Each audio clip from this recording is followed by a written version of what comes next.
I only sim race in virtual reality, and I will keep doing that. I've been sim racing for almost 5 years now, and in this video I'll try to squeeze in all the knowledge I've gained from this last 5 years. I will explain why you want to drive in VR in the first place, what is required, why the Pimax is the best in its class, the biggest struggles you'll have, and at the end of the video I will share a cool feature that I use while driving in VR. Let's go. Take note, my opinions could be a little bit different than the videos you already saw on the subject, so I will just explain my experience and why I think it's best for me. And who knows, maybe that will be the same story for you. So why do you want to sim race in virtual reality in the first place? Well, let me tell you a story how it all started for me. The first time I got into a VR headset, I went to a friend of mine and he said to me, "Yo Arnoud, bro, you really need to check this out. I got a Quest 2, a VR headset, and we're gonna sim race in VR." Now at this point, I wasn't really sim racing. I had a steering wheel, I had an Xbox, I had Forza 7, I was driving a little bit, but the sim racing world wasn't really getting my attention because I didn't feel like something that I would enjoy. Then, the first time I wear that headset, the first time I put it on, I just knew this is gonna cost me a lot of money. Now, here we are, 5 years later, almost 5 years later, and I will explain why you want to drive in VR in the first place. When I drive in VR, I am not in this area anymore. I am on track and I can see the pit, I can see all the different cars, I hear the engine sounds, cars flying on the straight, and to be real, if you take off, if you take on a headset and you go sit, and I'm gonna stand here. I'm actually next to the car. And I can see it. The depth perception is insane. The best thing about it all is how freaking quick I can learn tracks. I don't need braking markers. I don't need the different clues on track for, oh, this is the braking point, because intuitively I can see the corner. I know my positioning. I can feel rotation in the car. This allows me to learn the track way quicker. It allows me to make better car setups because I just have so much feeling in the car. Force feedback gives you immersion, right? This allows me to have the perfect position on track. This allows me to have the best braking inputs. The list goes on and on and on. And not only that, if that wasn't enough, the second layer is my consistency. I can replicate this every lap. I can do, when I hit a sweet, proper lap time, I can do that every lap, all the time. So if that aren't enough reasons to do it, I mean, sure, I am used to VR and I kind of hate that I can't drive on screens this way, but the depth perception, I don't know, maybe there's some sort of a calculation for it, but the amount of information your eyes getting in VR, I mean, maybe it's 4 times more than on triples. Who knows? It's a lot more depth perception. Now, what I all explained in this last 4 or 5 minutes is immersion. That is how it is. If I go on screen now and I drive on screen, it doesn't matter how big the screen gets, my subconscious is always telling me, you're in the rig. And your wife pushed you on the top floor because there's a little bit of space left here. But when you're in VR, there is no question. You're there, you're driving, you're forgetting that you are a pretender and you're actually feeling the real thing. What is required to race in VR? Well, a headset is pretty expensive and you also need a really expensive PC.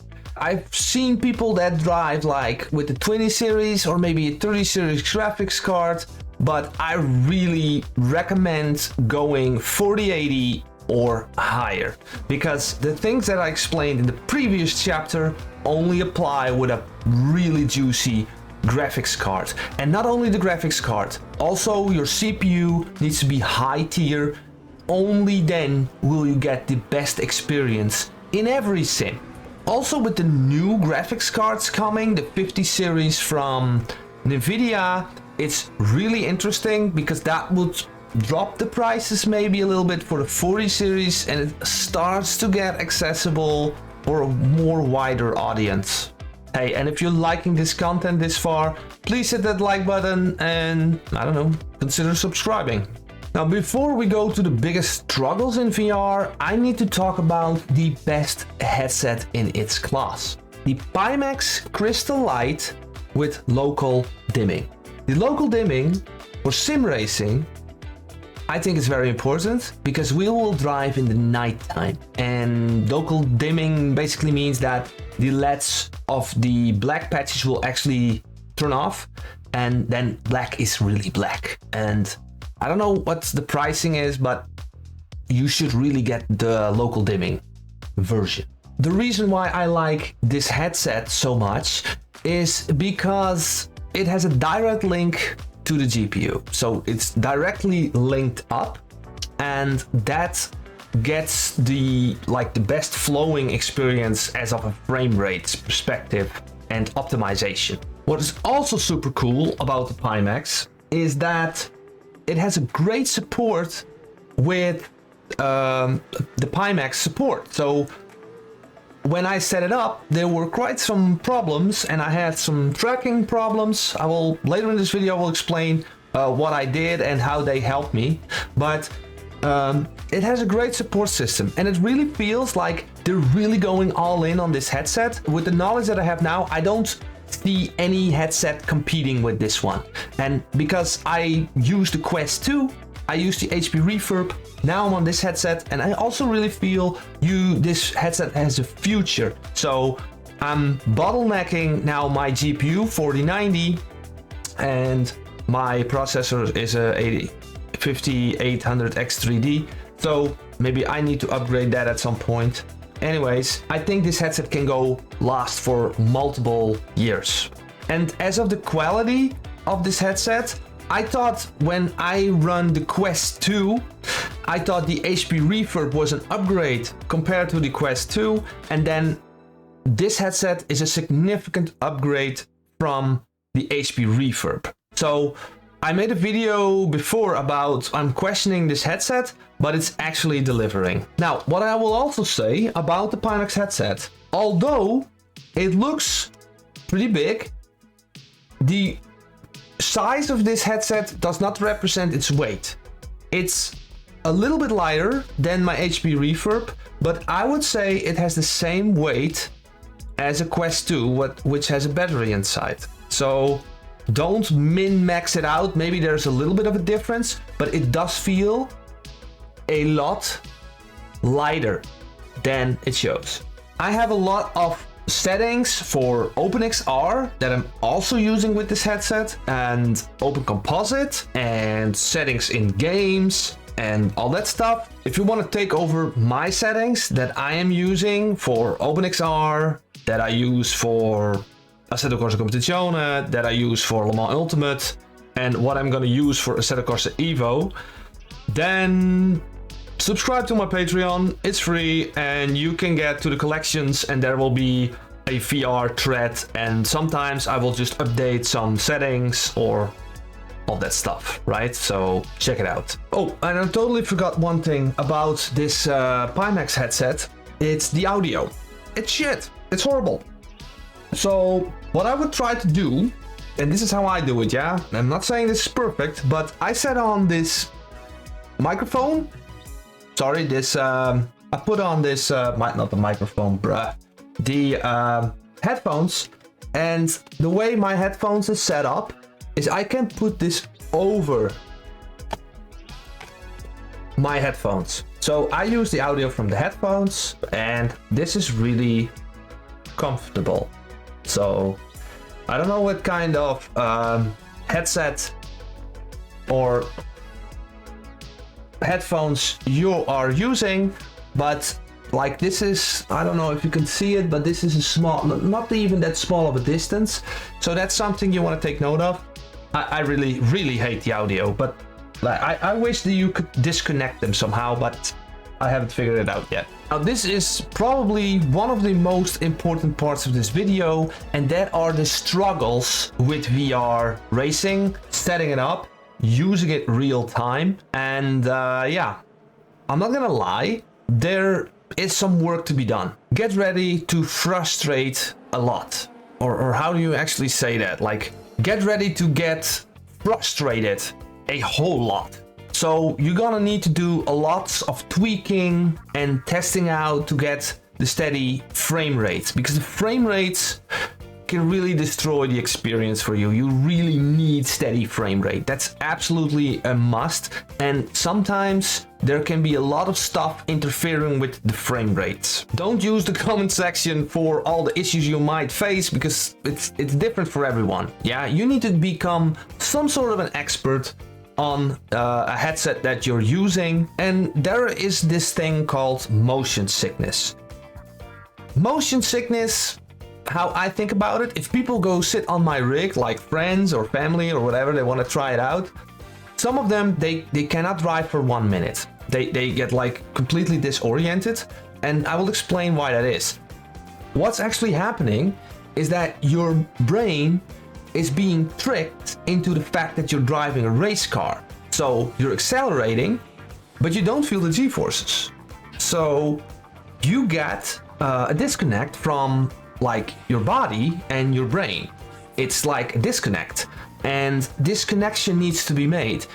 Your brain needs to start to accept that your body will be stationary and your head will be moving. Now, I didn't have this problem at all. It was like 2 minutes and I was like, bam, let's go. Then when I took off the headset, that's where actually the reality shock came. Like, I put off the headset, I'm like, oh my god, yeah, I've totally forgot I'm in this room.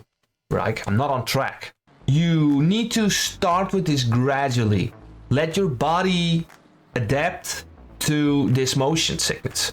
And obviously there will be people that can never do it, and that's such a shame, but don't drop the idea after 10 minutes, because it can take a little bit of a while to get used to it. Then what I hear on all the freaking internet, people say, oh, it's straining on the eyes, and oh, it's heavy on my face, and oh, I cannot keep up. It's like for an hour it's okay, but longer, blah blah blah. You know what?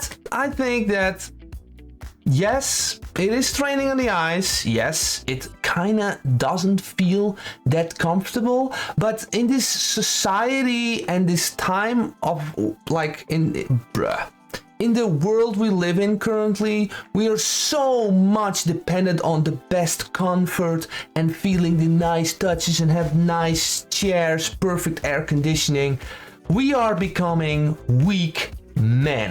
And I would say this, put it on, enjoy it, and endure it. Because sometimes, yeah, if I take it off, I have a little bit of a strain on my eyes and it's kind of heavy for me, but I adapt to it because I absolutely fucking love it. Health-wise, for the health of your eyes, I am myself concerned with this as well. Is it actually good for you? Or are they coming like 20 years from now, they will say to us, man, did you remember people put on headsets and now they all have like eye sickness or something? I'm not sure, but I can put on this headset for multiple hours. I have no issues with it. I just fully adapted to it. You skipped to this part of the video, didn't you? Go back and watch it all. No, I'm joking. Just this app is absolutely amazing.